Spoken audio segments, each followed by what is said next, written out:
CBSE office. Hello, नमस्कार ma'am. Hello. Yes sir. हाँ ma'am, मुझे एक जानकारी चाहिए थी क्लास 10 सेकेंड बोर्ड के रिजल्ट के बारे में। सर इस वीक आ जाएगा रिजल्ट। मैम इस वीक तो मैम हमारी बात हुई थी 2 दिन पहले, बट उन्होंने बताया था कि इस वीक स्टार्टिंग में ही आ जाएगा, मंडे ट्यूसडे पे। तो क्या मैम आज चांस है, आज या कल में रिजल्ट आने के? सर चांसेस तो है। अच्छा, मतलब रिजल्ट आ सकता है मैम। जी। अच्छा ओके, थैंक यू मैम। जैसा कि रिजल्ट को लेकर बहुत सारे बच्चे परेशान हैं और मैंने इस पर बहुत सारे वीडियो बना लिए हैं, लगभग मैं 10-12 वीडियो डाल दिए होंगे। ठीक है, सीबीएसई को लेकर एंड जो बड़े बड़े टीचर्स हैं उनसे लेकर उनसे रिक्वेस्ट भी कर चुका कि सर आप वीडियो बना दीजिए, बट ऐसा कुछ हुआ नहीं क्योंकि वीडियो भी इतना ज़्यादा दूर नहीं गया एंड अब वो भी क्या ही सुनेंगे। ठीक है, एंड छोड़ो इस बात को। रिजल्ट को लेकर हम बात करते हैं, रिजल्ट कब तक आएगा भैया और रिजल्ट क्यों नहीं आ रहा है, ये सारी चीज़ें हैं, ये सारे डाउट्स हैं तुम लोगों के। और रिजल्ट क्यों नहीं आ रहा है इस पर भी बात करेंगे और रिजल्ट इसलिए और रिजल्ट कब आएगा इस पर बात करेंगे। जैसे कि मैंने कल सीबीएसई से बात की, इन्होंने मुझे बताया कि रिजल्ट बेटा तुम्हारा आ सकता है इसी वीक आ जाएगा रिजल्ट। ठीक है, बट इस वीक यानी एक वीक में 7 दिन होते हैं सर, 7 दिन में कौन से दिन आएगा रिजल्ट, ये आप बता दीजिए। तो ये भी किसी कंफर्म नहीं। और सीबीएसई ने अभी तक सिर्फ जैसे जो लोग कॉल करते हैं उन्हीं लोगों को बोला है कि आ जाएगा, लेकिन ऑफिशियली अनाउंस नहीं किया है। ऑफिशियली कुछ भी अनाउंस नहीं किया सीबीएसई ने कि सर रिजल्ट कब आएगा। एटलीस्ट एक आर्टिकल, एक कहीं न्यूज़ बता दे, कहीं भी कुछ नहीं है। और तुमको अगर कहीं दिख भी रहा हो तो सब फेक है, इतना समझ लेना। ठीक है, अब जो सीबीएसई का जो रिजल्ट है वो लेट क्यों हुआ इस पर बात करते हैं। सिंपल सी बात है, रिजल्ट इसलिए लेट हुआ कि हो सकता है इसकी कॉपी का जो चेकिंग प्रोसेस है वो लेट हुआ हो, और ये भी हो सकता है कि इसमें कुछ प्रॉब्लम हुई हो। क्योंकि जब भी सीबीएसई कॉल करो वो सिर्फ इतना बताता है कि सर किसी वजह से डिले हुआ। जब उनसे पूछो वजह सर तो वो कहते हैं सर ये सब बहुत ही ज़्यादा कॉन्फिडेंशियल होता है, तो वो कुछ भी नहीं बताते हैं और ना ही बताएंगे। मुझे तो साफ साफ यही चीज़ लगता है कि हो सकता है कि इसमें ऐसा तक ग्लिच हुआ हो कि शायद में कि रिजल्ट ना दे पा रही हो, रिजल्ट ऐसा कुछ हो गया हो, कॉपी रीचेकिंग बार बार कर रहे हो, रीवेरिफिकेशन कर रहे हो, ऐसा मतलब कोई बड़ा ग्लिच होगा सब। क्योंकि सीबीएसई अब तक कुछ ना कुछ दे देता बेटा, बट कुछ भी नहीं दिया।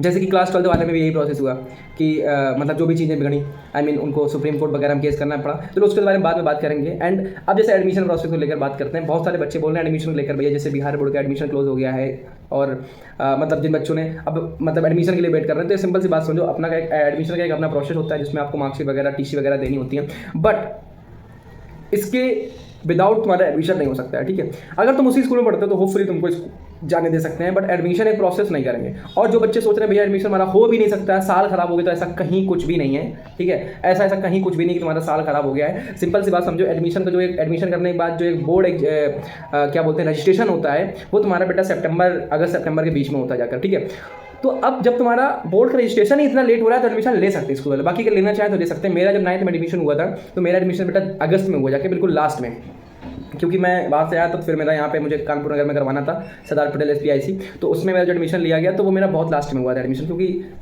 मतलब उतनी चीज़ें नहीं हो पाई, मैं लेट आया था। फिर भी एडमिशन ले लेते हैं क्योंकि उनको रजिस्ट्रेशन ही लेट होता है। जो तुम्हारा एक रजिस्ट्रेशन होता है, बोर्ड रजिस्ट्रेशन होता है, जो स्कूल वाले करवाते हैं, तो मतलब बोर्ड में पता चलता है यहाँ चलो तुम पढ़ रहे हो, तो वो लेट ही होता है। ठीक है, वो इतना जल्दी नहीं कर देते हैं, इसलिए मैं बता रहा हूँ एडमिशन सबका हो जाएगा। लेकिन जो रिजल्ट लेट आया है, लेट आएगा, बहुत लेट है रिजल्ट। आज बेटा 54 दिन हो गए हैं तुम्हारे एग्जाम को लेकर, बट अभी तक रिजल्ट नहीं दिया गया है। एंड बहुत सारे मेन स्ट्रीम मीडिया, अब तो मेन स्ट्रीम मीडिया इस चीज़ को कवर कर रही है क्योंकि ये टॉपिक बहुत हाईलाइट हो चुका है। जैसे NDTV हो गई या फिर आज तक कल आर्टिकल पढ़ा था, परसों भी आया था आज तक का आर्टिकल, हालांकि वैसे तो नहीं बट आर्टिकल द्वारा इन्होंने कवर किया है। एंड अब इस चीज़ को बहुत ज़्यादा हाईलाइट भी मिला है क्योंकि ऑलरेडी बहुत सारे टीचर्स, बहुत सारे लोग बना रहे हैं इस चीज़ को कि सेकंड बोर्ड रिजल्ट इतना लेट क्यों हो रहा है, जवाब चाहिए, बट अभी तक सीबीएसई ने कोई जवाब नहीं दिया है। ठीक है, और मुझे लगता भी नहीं कि वो जवाब देगी सीबीएसई, क्योंकि यार देखो जवाब देना होता तो अब तक दे देती, और सीबीएसई सिर्फ और सिर्फ बच्चों के साथ भी खिलवाड़ कर रही है। इस टाइम पूरे भारत के अंदर ये जो सेंट्रल बोर्ड है ना इतना घटिया बन चुका है, सीबीएसई इतना घटिया बोर्ड हो चुका है कि स्टेट बोर्ड भी इससे बहुत ज़्यादा बेहतर है, बहुत ज़्यादा बेहतर है। मैं तो साफ बोलता हूँ, जो बच्चे देख रहे हो जिनको 9th और 10th में एडमिशन करवाना हो, जो 11th 12th में एडमिशन करवाना चाह रहे हो, प्लीज़ हो सके तो सीबीएसई मत लो, कोई स्टेट बोर्ड इंग्लिश मीडियम ले लो या फिर ICSE बोर्ड ले लो, इनमें इतनी दिक्कत नहीं होती है। इसमें कहीं इसकी वेबसाइट लीक हो जाती है, वेबसाइट हैक हो जाती है, कहीं कुछ हो जाता है, और फिर भी मतलब क्या बताऊँ, ये सेंट्रल बोर्ड है इसलिए इस बोर्ड को ज़्यादा लोग प्रेफर करते हैं। ठीक है, वरना ना ही लेंगे। और रिजल्ट जैसे कि उन्होंने मुझे बताया कि इस वीक में आ जाएगा।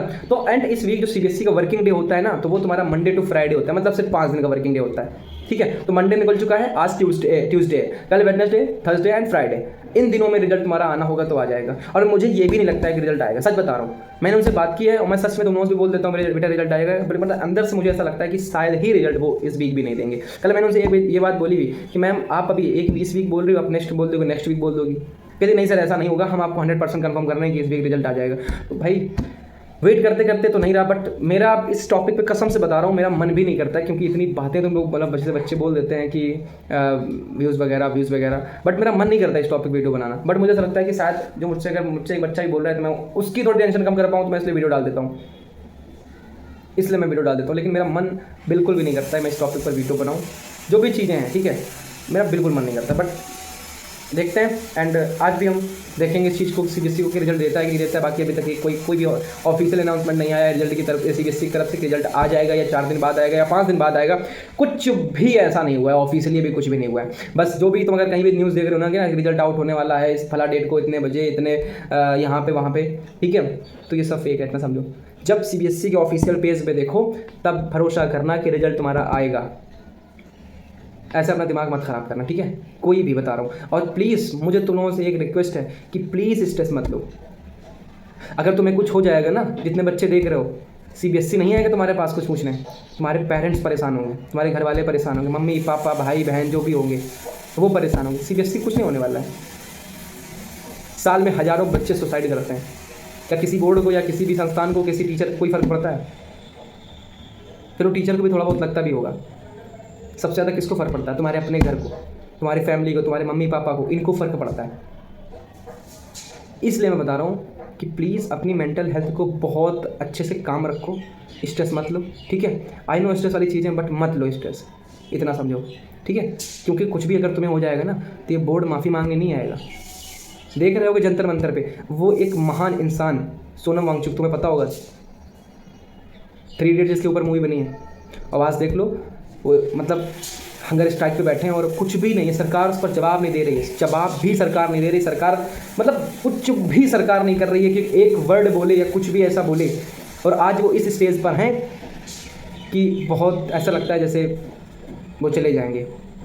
इतना महान दिग्गज इंसान जिसने लद्दाख में इतनी चीज़ें करी, इतना रेवोल्यूशन लाया लद्दाख में, बट आज उसको कोई नहीं पूछ रहा। अब आज वो बैठे हैं, किस लिए बैठे हैं भाई? हमारे फ्यूचर के लिए, हमारी मतलब जो आने वाली जनरेशन है या हम लोगों के लिए, वो अपने लिए नहीं बैठे हैं। पॉलिटिशियन क्या है ना, तुम देखो पहले, मैं साफ बोलता हूँ भाई, मोहन यादव तुमको पता होगा, एमपी सीएम, आज देख लो जहाँ जहाँ एक्सप्रेस निकला है, हाईवे एक्सप्रेस, वहाँ उनकी घर वालों की ज़मीनें कैसे, क्योंकि उनको पता है ये चीज़ कि यहाँ से ज़मीन निकलेगी और हमको घर वालों को यहाँ पे जो उनकी फैमिली मेम्बर्स हैं ना लेना है, प्रॉपर्टी देखना उनकी कितनी है। 3-4 साल में उन्होंने इतनी प्रॉपर्टी बना ली है कि बहुत ज़्यादा। तो ठीक है, bye bye, take care, and please ज़्यादा मत सोचना इस चीज़ को, स्ट्रेस मत लेना मेरी जान। तुम्हारी लाइफ, तुम्हारा फ्यूचर बहुत इंपॉर्टेंट है, ठीक है, एंड तुम सबसे ज़्यादा इंपॉर्टेंट हो अपने लिए, अपनी फैमिली के लिए, अपने घर वालों के लिए। तो प्लीज़ स्ट्रेस मत लेना, ख्याल रखो, पढ़ाई करते रहो, आराम से रहो, ठीक।